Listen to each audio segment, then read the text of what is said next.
Hello friends, myself Dr. Abhijit Singh Jadeja. Today we are discuss about IDE component, integrated development environment component of .NET.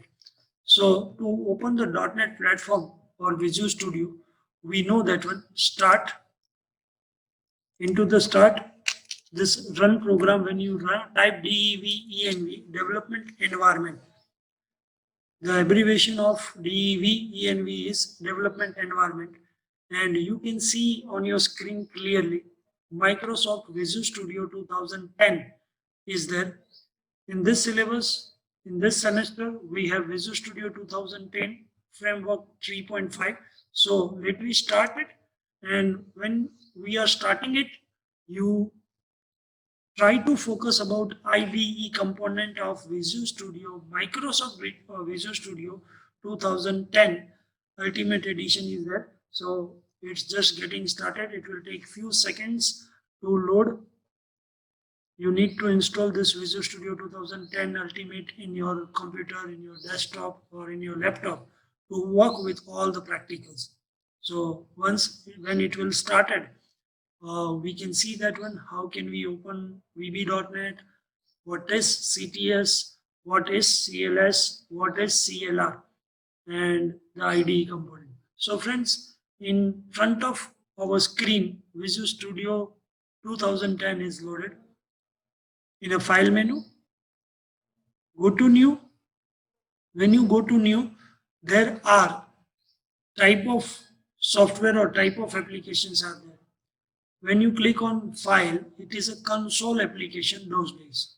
When you go to the project, it is a VB.NET desktop application. When you go to website, it is ASP.NET website. Or team projects, if you want to develop such type of web services type of project where various type of teams and whole project is divided in some scatter part, web designing, data validation, insert, update, delete, update profiles, post feed up, feed post, add post, comment, like, ये social medias के अंदर जो चीज़ आती है वो सब चीज़ वो team projects में आता है. तो माइक्रोसॉफ्ट के अंदर माइक्रोसॉफ्ट टीम करके एक चीज़ है जिसके द्वारा ऑनलाइन लर्निंग वगैरह भी होता है. और टीम प्रोजेक्ट्स में रियल एनवायरनमेंट ऑफ ASP.NET यदि लेना चाहते हैं तो ये होता है.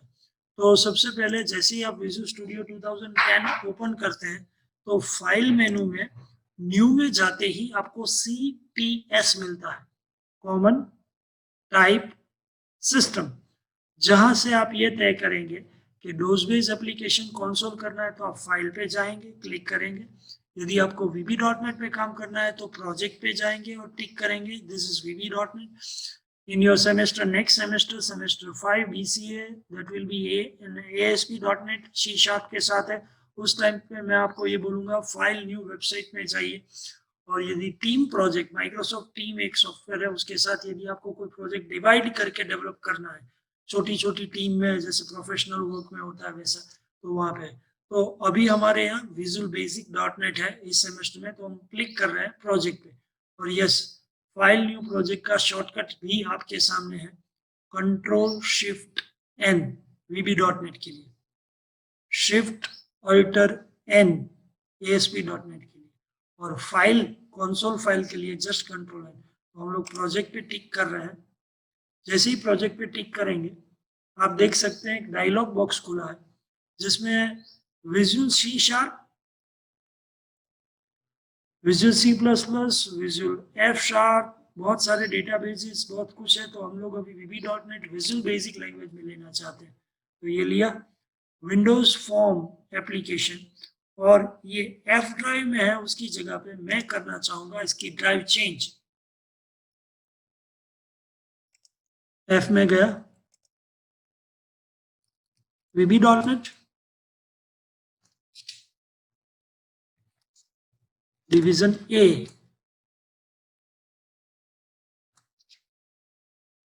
Select folder. यहाँ पाथ बन चुका है F ड्राइव में VB.NET में डिवीजन A. और आज हमारा पहला प्रोजेक्ट है, तो FIRST फर्स्ट, आज की तारीख 11 जनवरी 21, तो 11/1/21 आया. और आप देख सकते हैं विजुअल बेसिक लैंग्वेज है, मैंने विंडोज एप्लीकेशन जिसको VB.NET कहते हैं वो लिया। यहाँ आगे जाते हुए कंसोल भी आएगा, विंडोज प्रेजेंटेशन फॉर्मेट भी आएगा, आगे जाके ASP.NET बहुत कुछ हो सकता है, बट आप यूज करेंगे Windows forms application.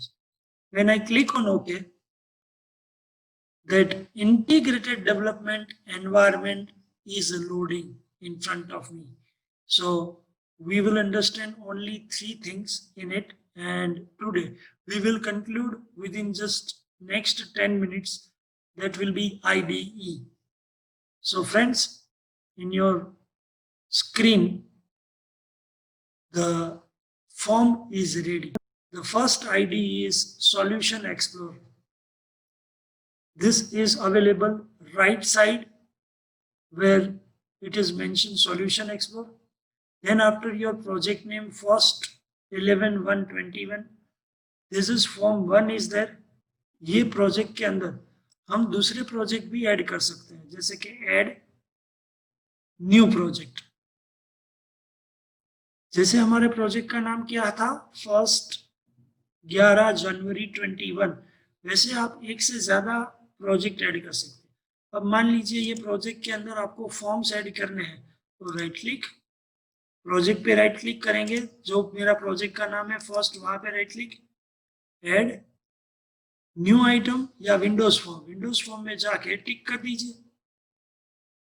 Form 2, look form 2 added, right click, add Windows form, form 3, look form 3 added. यहाँ पे जो क्रॉस है उसको बंद करो, 3 बंद हो गया, फॉर्म 2 आया है, फॉर्म 2 बंद कर दिया, फॉर्म 1 आया है।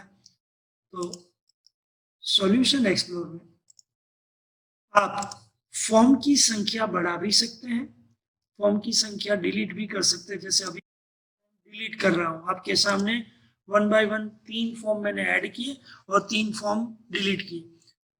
What do you mean by solution explore? Solution explore है वो एक प्रकार की जन्म कुंडली है प्रोजेक्ट की।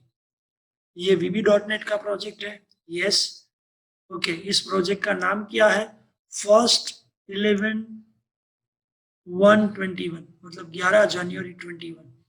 उसके अंदर मैं फॉर्म और ऐड कर सकता हूँ, हाँ। इसके अंदर दूसरा प्रोजेक्ट भी बना सकता हूँ, हाँ। ये प्रोजेक्ट की टोटल साइज क्या है, अभी एक फॉर्म है। ये सॉल्यूशन एक्सप्लोर का एक उदाहरण मैं ये दे दूं कि आपके घर का मॉड्यूलर किचन, जब आप किचन में जाते हैं और मॉड्यूलर किचन होता है तो हर एक किचन के एक एक बॉक्सेस होते हैं और वो बॉक्सेस का एक यूज होता है। मॉड्यूलर किचन नहीं होता है तो क्या होता है, पहले वो बर्तन के लिए एक घोड़ा आता था, स्टैंड आता था स्टेनलेस स्टील का। अब ऐसा नहीं देखने को मिलता, मॉड्यूलर किचन सब करवाते हैं। मॉड्यूलर किचन के अंदर कप रखा भी, जिसको हम लोग कप और शॉशर कहते हैं, उसकी जगह अलग होती है। कटलेरी मतलब कि छोटी सी चम्मच, ये वो बेलन बेलन जहाँ रहते हैं वो। बड़ी प्लेट का सेक्शन अलग होता है, छोटी प्लेट का सेक्शन अलग होता है। वैसे ही जैसे मॉड्यूलर किचन में जाते ही हमको अंदाजा आ जाता है कि घर के अंदर रसोई घर में क्या क्या चीजें हैं। कोई किचन बहुत बड़ा होता है, कोई छोटा होता है। सॉल्यूशन एक्सप्लोर है ना, वो आपके किचन जैसा है, जिसके अंदर जाते ही आपको ये मालूम हो जाता है कि प्रोजेक्ट का नाम क्या, फर्स्ट 11 जनवरी 21। उसमें कितने फॉर्म, एक ही फॉर्म, और ऐड कर सकते हैं, हाँ ऐड कर सकते हैं, ओके। अब जो ये फॉर्म है वो एग्जीक्यूशन चीज है, इसको खींच के आप बड़ा कर सकते हो, ओके। ये एक इंटरफेस है, यस। ये इंटरफेस के अंदर आपको जो काम करना है वो आपको यहां से करना है। ये टूल बॉक्स है, जहां मेरी लेफ्ट साइड में माउस से क्लिक हो रहा है उस पर सब लोग ध्यान दे बेटा please. All Windows form, common control, containers, menu, data. अब डेटा को खोलेंगे तो डेटा के 4 टूल आएंगे, जब हम डेटाबेस कनेक्टिविटी पढ़ेंगे तब लेंगे। प्रिंटिंग के लिए खोलेंगे तो प्रिंटिंग के लिए print dialogue box, print setup, वो सब चीज आएगी। कंटेनर्स के लिए खोलेंगे तो कंटेनर्स आएंगे, और हम कॉमन कंट्रोल ले रहे हैं, और बाकी आगे जाते हुए पूरा आएगा। बट ये टूल बॉक्स है जहां से टूल को उठा के डिजाइनिंग के लिए फॉर्म में रखा जाता है। तो चलो हम लोग स्टार्ट करते हैं। ये टेक्स्ट बॉक्स 1 मैंने लिया, ड्रॉप किया, टेक्स्ट बॉक्स 2 लिया, ये मैंने ड्रॉप किया, फिर बटन लिया, ये मैंने ड्रॉप किया, फिर लेबल लिया, ये मैंने ड्रॉप किया। ये डिजाइनिंग हो गई छोटी सी, प्रोग्रामिंग स्टार्ट हो रही है आज से। So this is the thing. Tool box का यूज है जीयूआई बनाने के लिए, डिजाइन बनाने के लिए, राइट? ओके, अब इसकी प्रॉपर्टी देख लो। राइट क्लिक करके जो खुलता है वो प्रॉपर्टी विंडो है। आईडीई के अंदर 4 चीज है। नंबर 1 सॉल्यूशन एक्सप्लोर, कुंडली प्रोजेक्ट की। नंबर 2 फॉर्म, जो आपके सामने मैंने थोड़ा बड़ा किया था फिर छोटा किया, वो जो फॉर्म 1 दिख रहा है वो। तीसरी चीज टूल बॉक्स, जहां से टूल्स को उठा के ड्रैग एंड ड्रॉप किया जाता है फॉर्म में, वो। अब प्रॉपर्टी देखो, ये प्रॉपर्टी के अंदर मैं इसकी फॉन्ट की साइज बड़ा करना चाहता हूँ। फॉन्ट में गया, साइज इसकी मैंने 15 कर दी, देखो अपने आप बड़ा हो गया। प्रॉपर्टी, इसकी साइज मैंने 10 ही रखी। बटन, राइट क्लिक, प्रॉपर्टी, और यहां पे मैं करना चाहूंगा 13। बटन की साइज थोड़ी और बटन की बड़ी करें ताकि आपको क्लियर दिखे। राइट क्लिक, प्रॉपर्टी, और इसके अंदर एक टेक्स्ट प्रॉपर्टी है, देखो फ्रेंड्स, टेक्स्ट प्रॉपर्टी। यहां मैंने प्लस का साइन कर दिया तो प्लस का साइन दिखता है, और ये मेरा लेबल 1 है। कैसे मालूम हुआ? राइट क्लिक, प्रॉपर्टी, और यहाँ देख सकते हैं आप प्रॉपर्टी के ऊपर लेबल 1 है। मैंने जितने टूल्स ड्रैग एंड ड्रॉप किए हैं वो प्रॉपर्टी विंडो में क्रमशः दिख रहे हैं। बटन 1, प्लस का साइन, फॉर्म 1 जो मेन है, मेन क्लास, लेबल 1 नीचे हाईलाइट किया गया है जहां पे हम लोग आंसर देंगे। Text box 1, text box 2। अब आईडी तो समझ में आ गया, सॉल्यूशन एक्सप्लोर क्या होता है, जन्म कुंडली, प्रोजेक्ट की साइज, प्रोजेक्ट का नाम वगैरह सब। फॉर्म क्या होता है, जीयूआई बेस्ड, जहां पे हम लोग डिजाइनिंग एंड एग्जीक्यूशन, कोडिंग वो करेंगे। प्लेटफॉर्म है, फॉर्म है वो क्लास भी है, प्लेटफॉर्म भी है।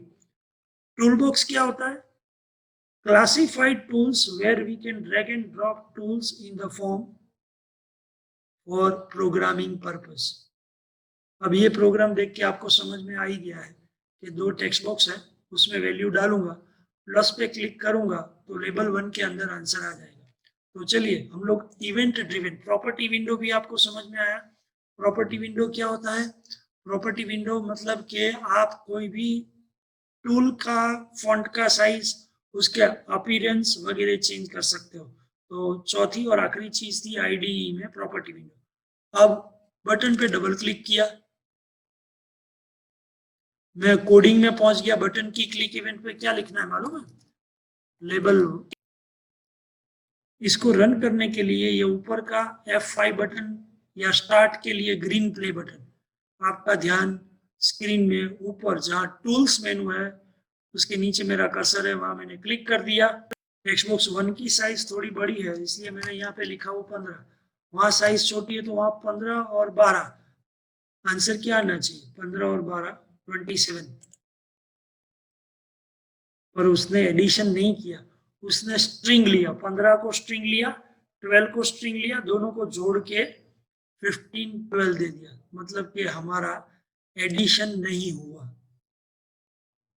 लॉजिक गलत नहीं है, मैं सिर्फ आपको ये बताना चाहता हूँ कि टेक्स्ट बॉक्स में बाय डिफॉल्ट जो वैल्यू जाती है वो स्ट्रिंग होती है। अब मैं उसको वैल्यू में कन्वर्ट करने के लिए उसको राउंड ब्रैकेट में बांध रहा हूँ। value of textbox1.text plus value of textbox2.text। check it out, अच्छी तरह से देखो। 15 12 15 and 12 27 and it is in front of you। यहाँ कोई वेरिएबल नहीं है, यहाँ कोई डेटा टाइप नहीं है। डॉटनेट फ्रेमवर्क के एडवांटेजेस डिसएडवांटेजेस देखे थे, तब हमने ये बोला था कि एक लाइन में प्रोग्रामिंग हो जाती है और आपके सामने एक लाइन का प्रोग्राम है। मैं यहाँ पे 32 कर रहा हूँ, 15.32, और यहाँ पे मैं कर रहा हूँ 4.21। चेक करें, 19.53, मतलब कि इंटीजर भी चला, फ्लॉट भी चला, प्रिसीजन भी चला. So I think today we start the program where we understand without variable.